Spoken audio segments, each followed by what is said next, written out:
Hello and welcome to the Intel Brief. Today is Monday, 15 December. I'm your host Daniel, and today we're going to talk about the guy who disarmed a Bondi gunman is recovering after surgery. The M23 rebels are continuing their advance in the Congo, and Belarus has released a number of political prisoners. So firstly, a bit of a good news story after some pretty devastating stuff over the weekend. The family of the man who was filmed wrestling the firearm away from one of the Bondi gunmen told local media that he's recovering after surgery.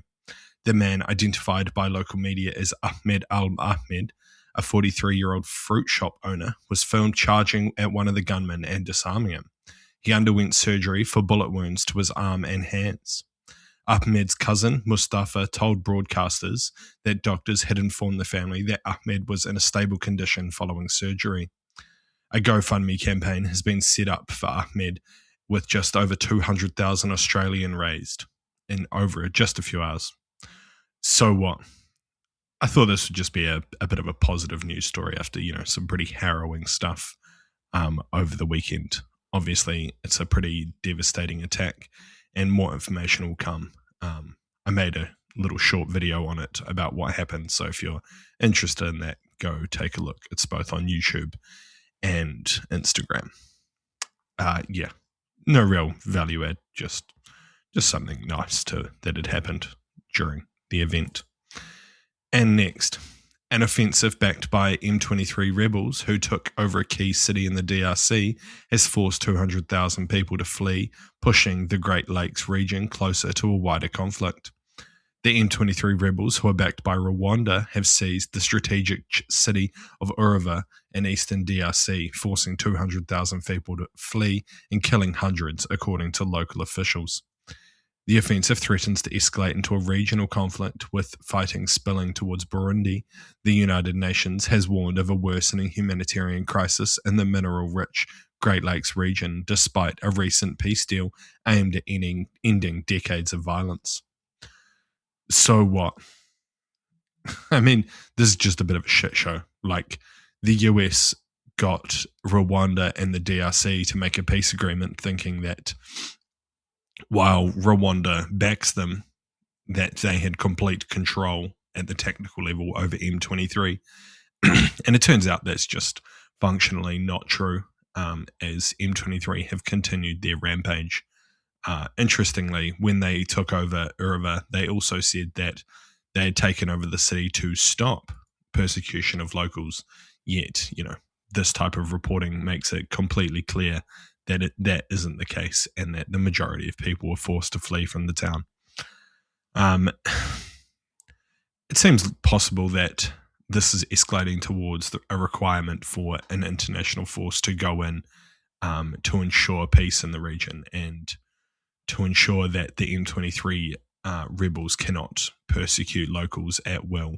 But that will take some significant international support and effort, and also support by both the DRC and other African nations in the region. What that would look like is currently unclear, but it would probably need to be made up of a large number of international forces, as this would be a pretty significant military action.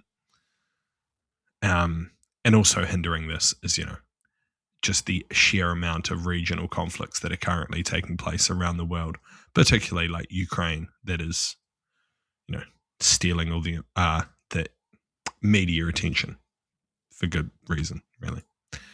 And next, the government of Belarus, the authoritarian leader Alexander Lukashenko, has released 123 political prisoners on Saturday after meetings with US envoys. The most prominent of those released was Ales Bialatsky, a Nobel Peace Laureate who spent decades campaigning on behalf of those imprisoned for their political beliefs. Belarusian street protest leader Maria Kalashnikova was also among the prisoners who were freed on Saturday.